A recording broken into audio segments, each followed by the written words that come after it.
What's up, you guys, and welcome to another edition of Rope and Rumble Wrestling News. I got the Elimination Chamber results right here. We're just going to dive right in because we got so much to talk about. Thank you, everyone and anyone that is watching this right now. We're going to dive right in. So we started off with the pre-show, and there was the standard recap of what's going to happen on the show throughout the pre-show. And we got to the match for the pre-show, and it's the Balor Club versus the Miz Taraj. You can say the Balor Club, essentially that's what they're going to be after Elimination Chamber. But we saw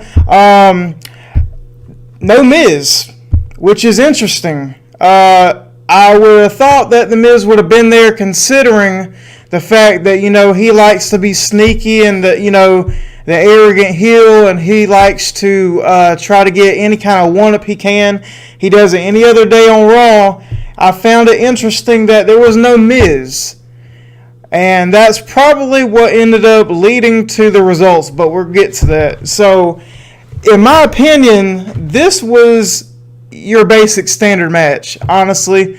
I didn't see any difference in this match aside from one thing that really made it stand out from any other match that they've probably had on Raw. But at the very beginning, you see the Miz Taraj taking it to Gallows and Anderson, really dominant, and it was very, very weird because they have not built these guys up whatsoever, and all of a sudden they're going to start taking it to essentially the Balor Club. I thought that was really weird. They could have built them up. If they were going to have this match, even if it's on the pre-show, they could have had this match with the Miz Taraj built up some, so they seem like credible opponents to Gallows and Anderson. I didn't like it. I thought it was weird. Then you have, they dominated the first half of the match, I believe, from what I can understand. And then you see Gallows and Anderson have a comeback, like two heroic baby faces. I thought that was really interesting because I believe the long-term plan is maybe to turn, once Finn joins them again, turn the Balor Club heel and have a big run with that. And then it was just a bunch of moves, your standard moves, and all of a sudden the club wins, the Balor Club wins. They hit the Magic Killer, they won.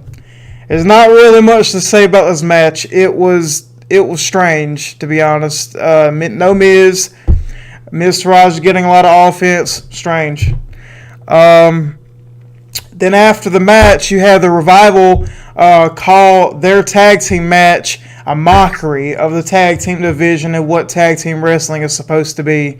And essentially, they paraphrase that they were going to be the ones to further the tag division, and that they were the ones that puts on true tag team wrestling by the textbooks, etc., etc. Interesting. We'll see what happens with that. And this is what really got me excited, and I'm glad they did it, because now we move on to the actual pay-per-view of Elimination Chamber. We're kicking it off with the Women's Elimination Chamber match, guys, and I about jumped up out my seat. I was so excited that they kicked it off with this. I think it's a great way to kick off the pay-per-view. First time ever match.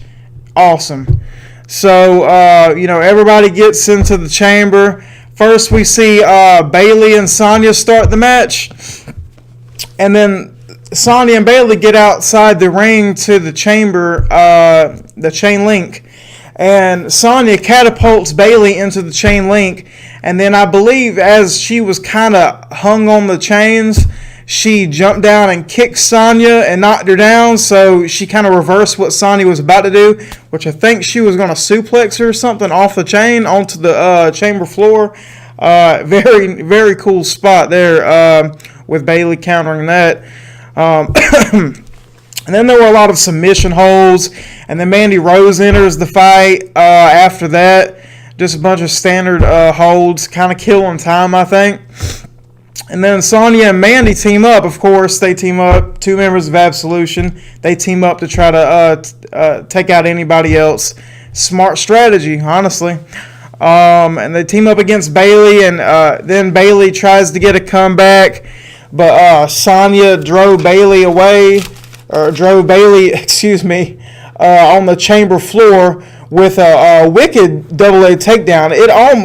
That was one sick takedown. I'm very shocked that Bayley took that hard of a bump, because that was so crazy, man. The way her head bounced off. I know they padded the floor now. It's a new chamber, new structure inside of how they take bumps now. But regardless, that was a wicked takedown. And I thought Bayley might have had whiplash after that, guys. And then you see Sonya and Mandy, Sonya and Mandy just dominate Bayley after that for a good while. And then they tie her up in the chains on the other side, I believe, and they just pummel her. They just, kicking her, punching her, all this and that. And then I think after, I'm not sure if she was still tied up on the chains or she eventually got down, but next you saw Sasha. Sasha came out next and went straight for Mandy Rose, took her out, took her down for a little bit, and then she goes for Sonya, gets her down, and Sasha starts dominating Sonya and Mandy, both of them, just shots here, shots there, just getting them in any way that she can, trying to get some offense. And you see Alexa Bliss looking on scared, like, I don't want no part of that. I thought that was really funny. That was a really nice shot of trying to get her over as a coward, a little scaredy cat champion. I thought that was really interesting. And then you see Sonya gets thrown into the chain link. I thought that was an awesome move. It looked like she had a lot of impact behind that one. And then Sonya gets thrown into the chain link 3 times. She gets slammed 3 times onto that chain link, which was really, really cool. That was a really nice spot. She took a lot of impact on that, made it look really nice. And then she got slammed onto the chamber floor. I thought that was a nice finish to that spot. And then you see Bayley and Mandy and get in the ring, and Bayley taps Mandy out. I thought that was really nice. Mandy's eliminated. And then Mickie James comes in next, and Mickie jumps off the pod. She eventually gets onto the pod. She jumps off the pod onto Sonya to eliminate her, and that was a really incredible spot. I'm glad Mickie got the spot too. I was worried about what Mickie was really going to do, what kind of an impact she had. I knew she wasn't going to win, obviously. I knew she wasn't going to be a long-term person in this match, but I don't think she was going to last to the end. But I am nice that they gave her at least one huge spot. It was good that she got an elimination, so she could eventually say she got an elimination in the Elimination Chamber match. Once her career's over, who knows if she'll be in another one. But I thought it was a really nice spot. And then we see Bayley hits Mickie with a Bayley to belly and eliminates her. I mean, I think this was within seconds. Probably, I want to say, within about 30 to 40 seconds, maybe less. From Mandy's elimination to Mickey's elimination, Bayley was on fire at this point. Bayley was getting it. I thought it was awesome. It was kind of unpredictable. It was really nice to see. And then we saw Bayley and Sasha wait for. They thought about fighting each other. After Mickie was eliminated, but then they was just like, nah, we're going to wait for Alexa. So they looked at each other, they gave the nod, they looked at Alexa, and as the clock was counting down, they were like, yeah, we coming for you. So they just waited for Alexa. And as soon as the door opens for Alexa, she immediately runs away. She gets on the chain. She climbs onto the pod and or gets onto the chain, and Sasha and Bayley climb. And as they acted like they were both going to knock Alexa off, Sasha kicks Bayley off, and it was a really hard fall onto that chamber floor. At that point, I thought she might have been injured and she might have been waited it out a little while. But after Alexa and Sasha got back down from the chain, Sasha started going for Alexa, and all of a sudden Bayley comes around and she plows Sasha. I mean, she really plows her, and she drives her into the pod. I was hoping that this pod would break. I'm surprised that they didn't allow it to break. I figured that, usually that's a typical spot nowadays in the chamber match, and I thought it being the first ever match, maybe they just wanted to play it safe and not overdo it this time. Maybe they'll do it next time. Maybe Nia Jax will be in it next time and she'll have that spot. Who knows? But I was surprised that the pod itself didn't break. But it was still a really great spot. And then Bayley goes for Alexa. Bayley put Sasha in the Tree of Woe after Sasha gets back into the ring. And then you see Alexa put Bayley up onto the top rope and deliver a suplex over Sasha Banks as she's still in the Tree of Woe in the corner. I thought that was really cool. And I think she tries to go for the pin. She didn't get it. And then Sasha eventually gets onto the pod and hits a frog splash on Bayley and pins, but Bayley kicks out. I'm shocked that she even kicked out of that. That was absolutely amazing. I think that was a really cool spot. I know Mickey had the cross body, I believe it was, off the pod, but this was so much better. I mean, I know she was paying homage to Eddie Guerrero. Really nice spot. I'm excited to see that Sasha got this spot too. Really, really, really impactful.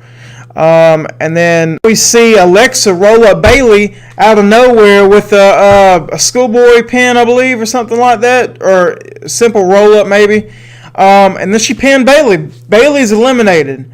So now it's just down to Alexa and Sasha, which a lot of people believe that Sasha was actually going to win this match, and we'll get on to this, but it was really hyped towards the beginning of Elimination Chamber that Sasha was actually going to win this and become a 5-time champion.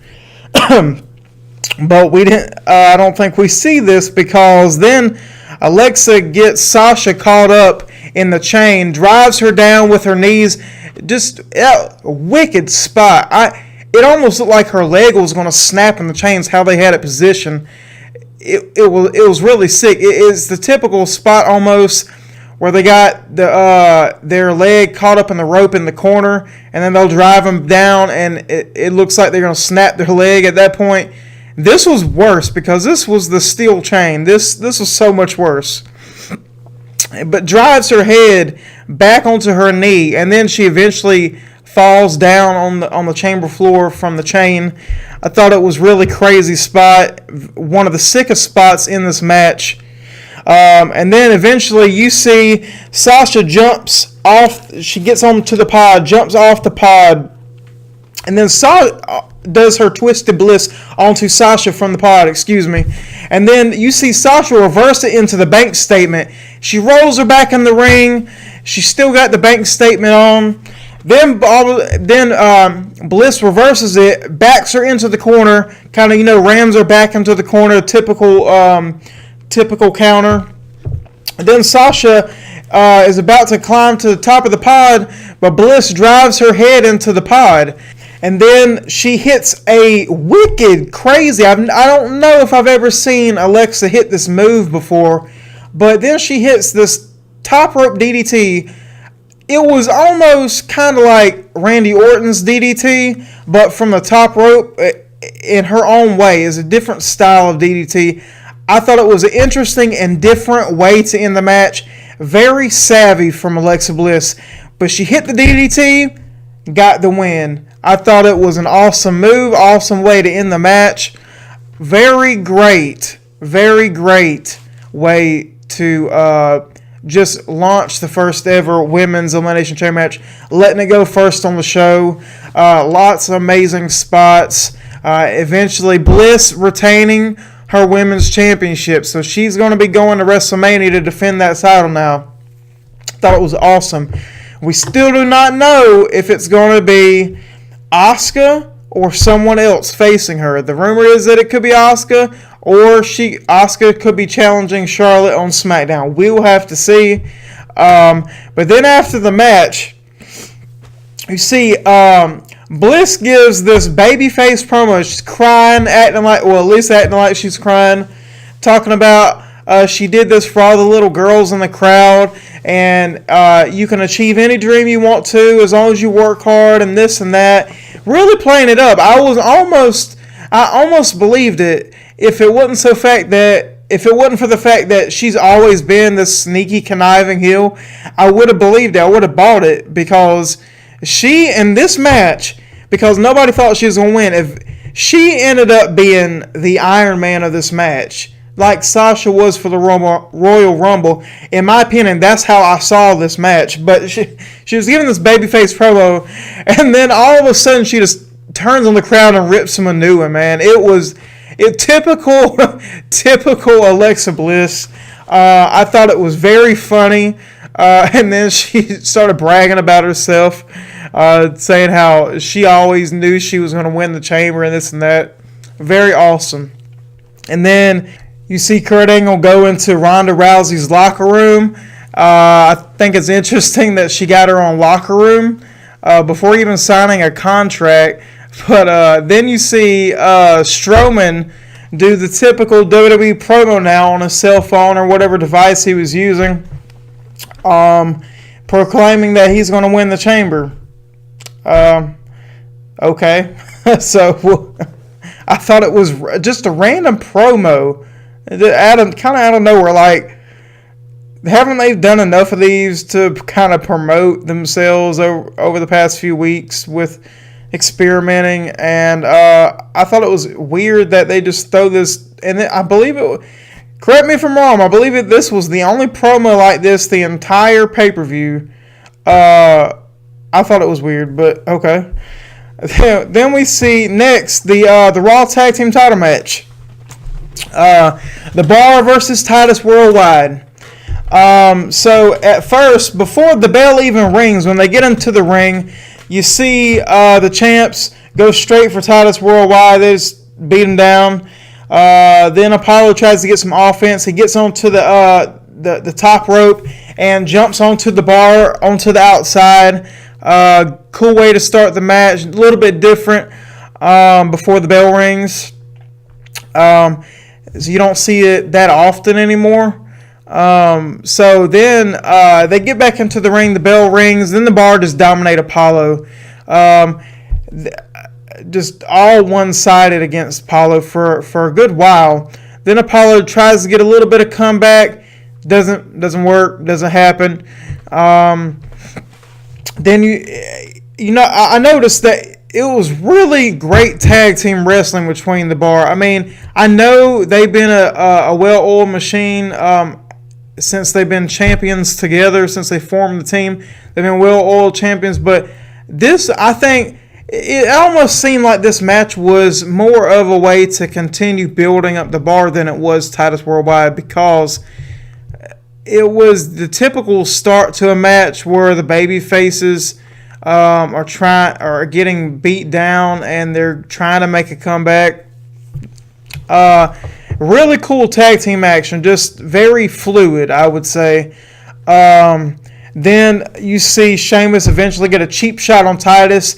Titus is trying to tag in Apollo. He was really, really close.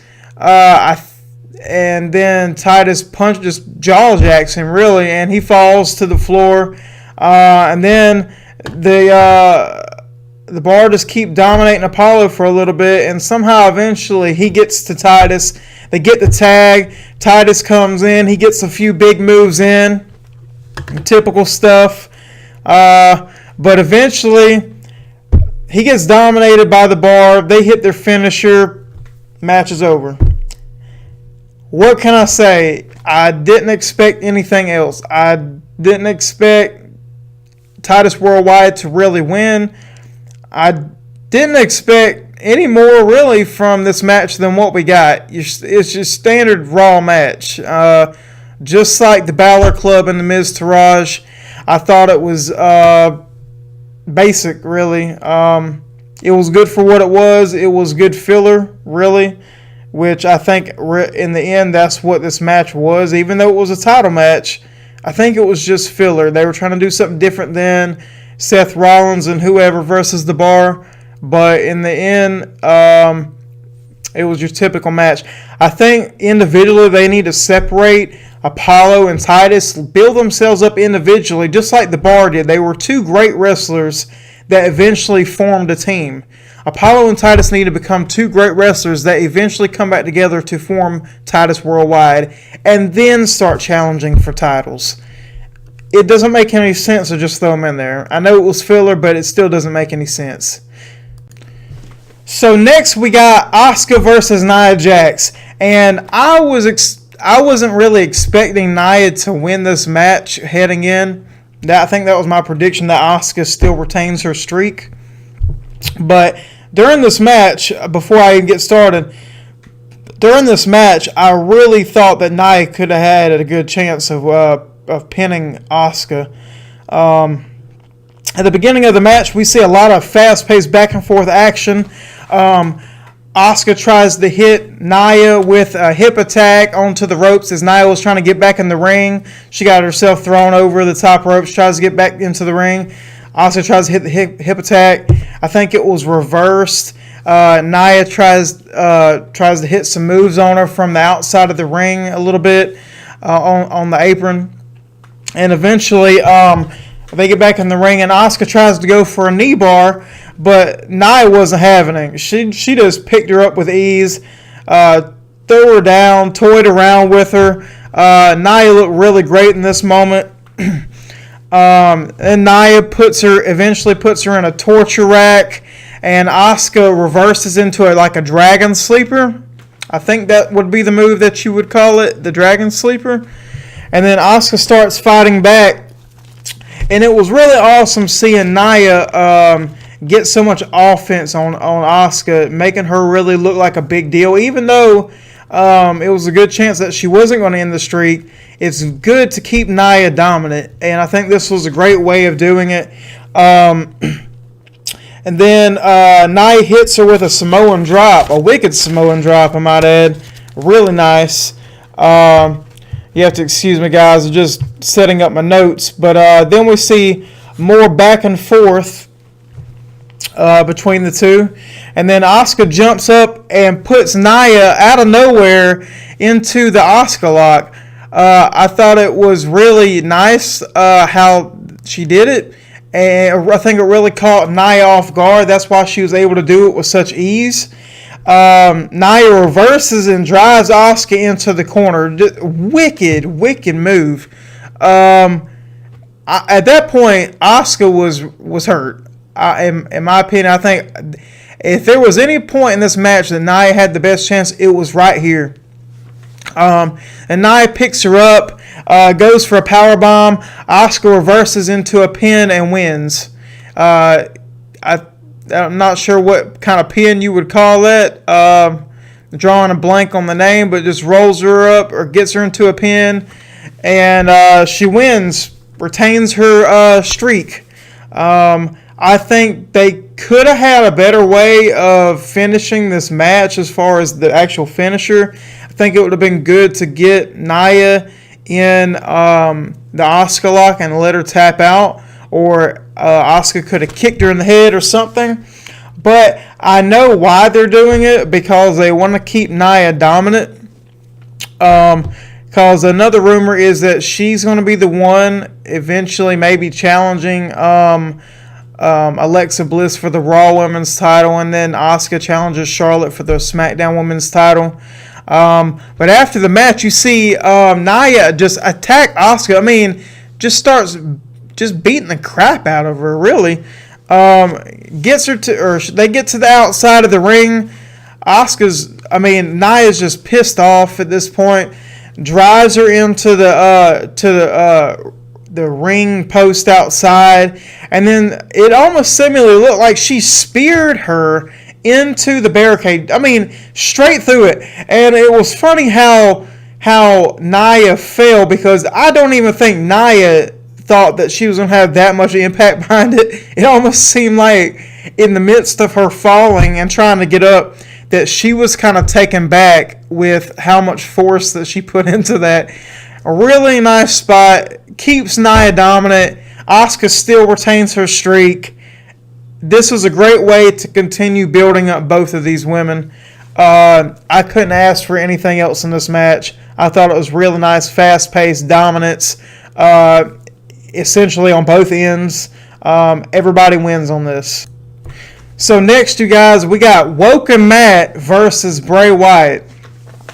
And so Woken Matt comes out first, does this whole shtick with his entrance. And so Bray doesn't do his typical entrance. He just does the blah, or whatever you want to call it, and then disappears in the ring. But Matt's gone. As soon as Bray enters the ring, Matt's gone. I think you see his cloak or whatever in the ring, but Matt's just disappeared. And so Bray's trying to run around the ring, searching for him, looks under the ring, looks around the barricade, behind the announcer's desk, and all these things.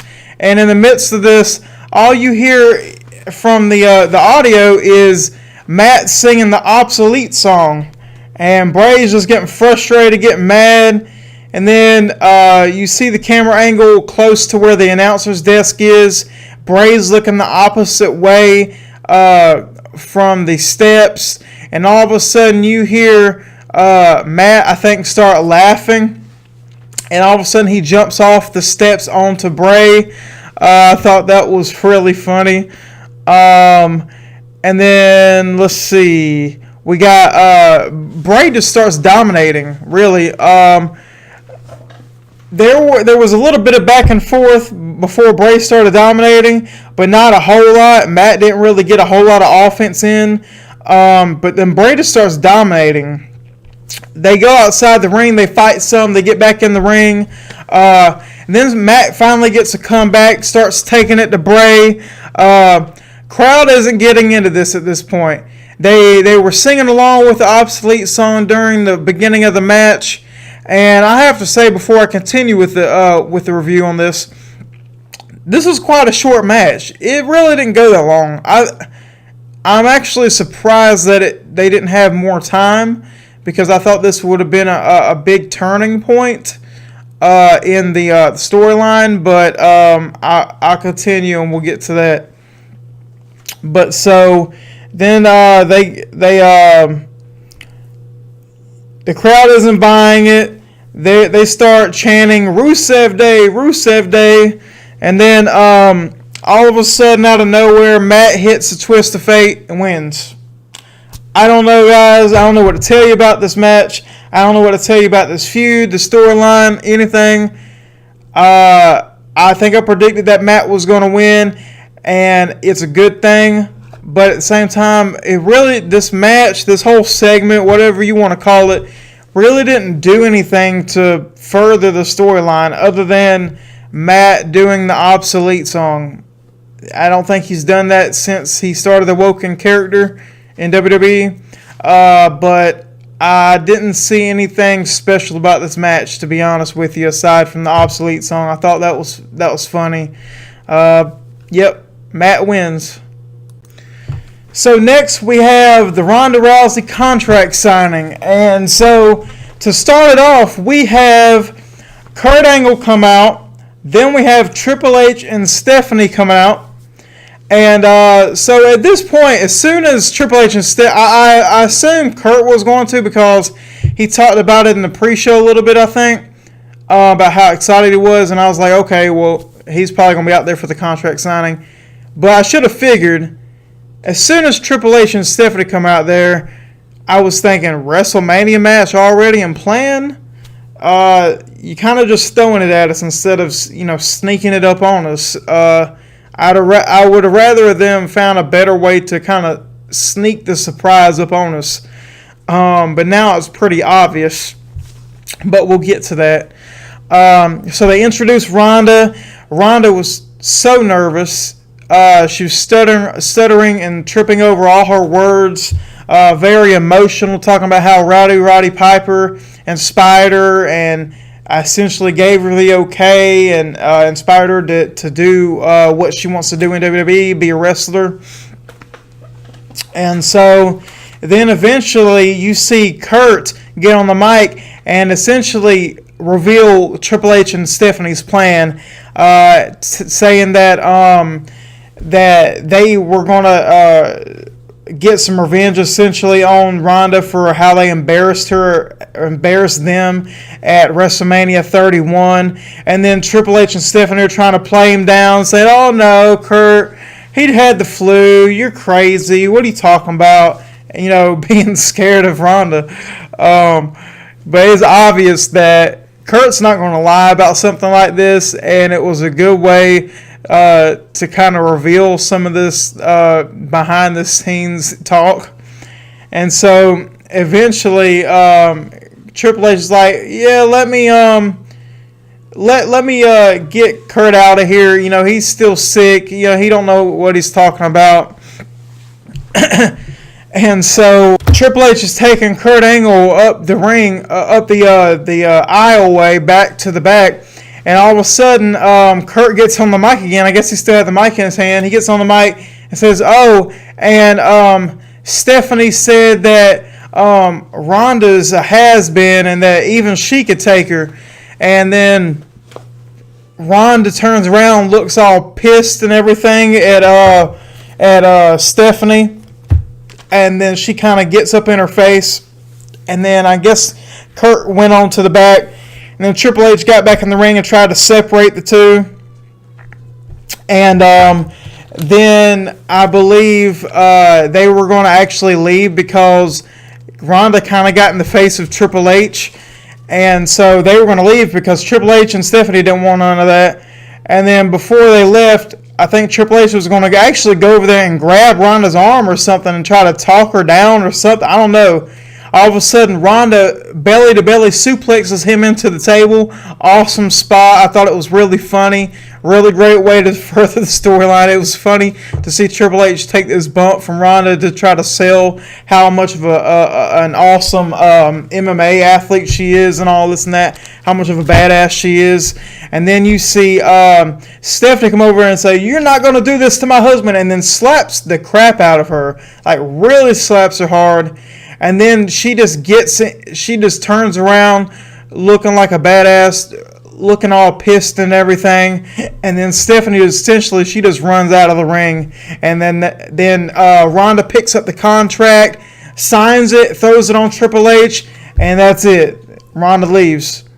I thought it was a really nice way to further the storyline. And obviously now it's more than likely going to be Kurt and Ronda versus Triple H and Stephanie McMahon at WrestleMania. So looking forward to that. And so next, but last but not least, we got the men's Elimination Chamber match. And so this started off with Elias in the ring, doing his usual thing, playing the song, trash talking Las Vegas. The crowd just loves Elias, though. Every time he did the Walk with Elias thing, the crowd, they chanted along with that. And but then as Elias was going to dedicate the next song to himself, Braun interrupts him and enters the match, gets into the pod. Elias don't want no part of that. He goes ahead, gets in his pod before Braun gets in there. But then everybody gets in the ring, in their pods and everything. Match starts with Finn, Rollins, and The Miz. And you guys have to forgive me on something. This match was so fast-paced. There was so much going on in this match. You have to forgive me if I forgot some bits in this match because I was so heavily invested in watching this match, I forgot to take some of the notes for this match. So you guys have to forgive me. This match was incredible, but we will get to it. But okay, so eventually, I mean, you see Miz trying to too sweet Finn, and I believe he even tried to too sweet Seth for some reason. And then Seth was just trying to tell Finn, "Nah, don't do it, man. He's just trying to con you. Don't do it." So then Seth and Finn double team Miz for a while. You see a lot of pins back and forth. Eventually, Cena gets out next, and then he has a stare down with Seth. They were talking up on commentary all their history from Cena winning the United States title from Seth, and then they just had that elimination match on Raw with Seth beating Cena. I think it was nice that they played it up and they had that stare down. There was some back and forth, some suplexes, attempted pins, I believe. And then Reigns came out next. He hit some big moves, Superman punches, this and that.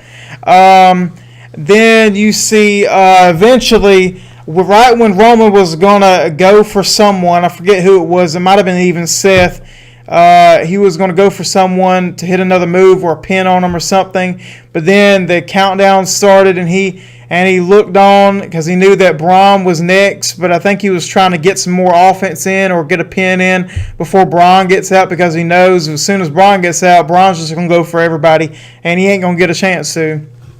So then Strowman gets out and he just starts jaw-jacking everybody. He just starts punching the crap out of everybody's mouth.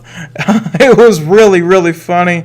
And eventually you see Miz get everybody in position to do the yes kicks, and he starts playing up to the crowd, pointing at each of the opponents on who they want him to kick, and eventually he just goes around a circle, kicks everybody.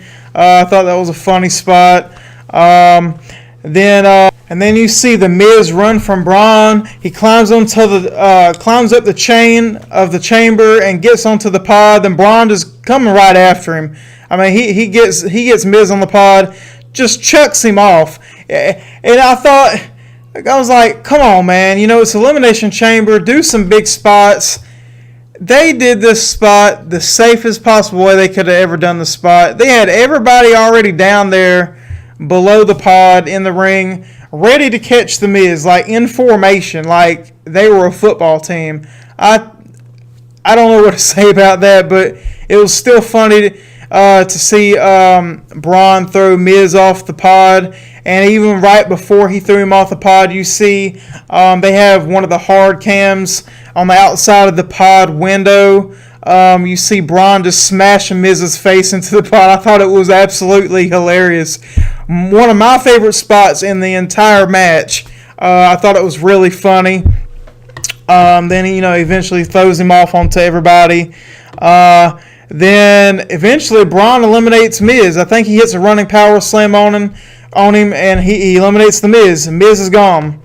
Then Elias finally comes out last. Gets some moves in. Gets his top rope elbow drop in on somebody. Eventually Braun hits him with a running power slam, I believe, again, and pins Elias. Elias is eliminated. So now Braun has pinned Miz and Elias. And then all of a sudden he hits a power slam on Cena, pins Cena. Cena's out just like that. 3 back-to-back. Braun gets every pin so far. Then Finn tries to get some offense. I think he gets a few coup de grace on Braun, but eventually it's not going to matter because Braun hits him with a power slam or a couple of them, pins Finn. Finn's out. So now it's just Reigns, Seth, and Braun. So Reigns and Seth try to get some offense on Braun. They throw him into the chamber, the chain link, I believe. They try to get some big moves on Braun. Seth turns to Reigns after they get Braun down and hits some moves on Reigns. I think he attempts a pin, but Reigns kicks out. Then Braun grabs Seth. Seth tries to get away on the chain. They're climbing up the chain. Then Reigns Samoan drops Braun back into the ring. I thought it was a really cool spot, a really nice spot. And I believe he did that from while Braun was on the chain. He Samoan dropped him. I think he got him on his back and Samoan dropped him back into the ring. That was really cool. And then Seth eventually gets onto the pod, hits an incredible frog splash, just like what Sasha did in the women's match. Both of them have been deemed as the Iron Man and woman the past few weeks or a month or so. Thought it was really nice. Seth hits a wicked frog splash. Braun just immediately kicks out, and Seth had so much impact with this move. I for sure thought there was almost 100% chance that Braun was going to get pinned here, but Braun kicks out. Then Braun drop kicks Reigns out of the ring. Then we see Seth attempts the stomp onto Braun, but then Braun reverses it, hits his running power slam, pins Seth. Seth is eliminated. Now it's just down to Roman and Braun. Braun tries to tackle Reigns through the pod. Reigns moves out the way. Braun goes straight through the pod. I thought it was an awesome spot. I'm glad somebody finally went through a pod. I guess it kind of made sense that Braun did. He's the biggest one. He's the easiest to break the pod door or whatever. The pod wall, if you want to call it that. Then Reigns hits 3 Superman punches. I think 1 on the chamber floor and then 2 more in the ring. Then hits him with 2 spears, wins the match. Roman Reigns is going on to WrestleMania to challenge Brock Lesnar in the main event for the Universal Championship. Who would have figured that? Who would have guessed that Roman was going to win? But after the match, you see Braun hits power slams on Reigns 2 times and then throws him into the pod. Through the pod. It was such a wicked throw through that pod. It was way worse than what Braun did because Braun just kind of threw himself into it. But Roman got just straight chucked through that pod. And then everybody starts cheering. Everybody leaves happy. Roman gets what he wanted. Braun gets what he wanted by causing more destruction. Everybody wins happy, I guess. But it would have been nice. I know a lot of people say they don't want to see Braun versus Brock again. But I think how they've been building Braun up since the last time they faced, I think it could have been better at WrestleMania. Braun maybe could have even finally got the title. But I know they're trying to hold off on Braun because they want to push Reigns again and give him that big crowning achievement at WrestleMania for beating Brock for the title. But I think eventually, honestly, this is my opinion, I think eventually Braun is going to be the one to beat Reigns for the championship. That's my opinion. We'll see what happens. Another rumor is that it could be Seth. Who really knows? But everybody leaves happy from this pay-per-view, so to speak. Tell me what you guys' thoughts were on the pay-per-view. Comment, send me a message on Facebook, post on my Facebook page, post on the Twitter page, send me a DM. Anything you guys want to do, anything you guys want to know. I want to know your thoughts on this. I want to know what your thoughts is on the Matt and Bray storyline. Is it going to continue better? Are they going to do better with it? What are your thoughts on Reigns winning the title? What are your thoughts? The Chamber. What are your thoughts on Alexa Bliss retaining her title in the Chamber? What do you think they're going to do with Nia now? So many other things. Tell me what you guys think. Thank everyone. Thank you guys for subscribing. Anybody that has. Anybody that has viewed my videos, thank you for liking my Facebook page, follow me on Twitter. Please, guys, continue to spread the word about Rope and Rumble Wrestling News. I will continue to try to put out the best content that I can, the best reviews that I can, the best predictions that I can. I have a lot of awesome stuff coming up in the next couple months. You guys just please continue to support Rope and Rumble Wrestling News. Stay tuned. Please spread the word. And if you guys have anything you want to ask me or anything, you know how to get a hold of me. And just remember, guys, until next time, stay united.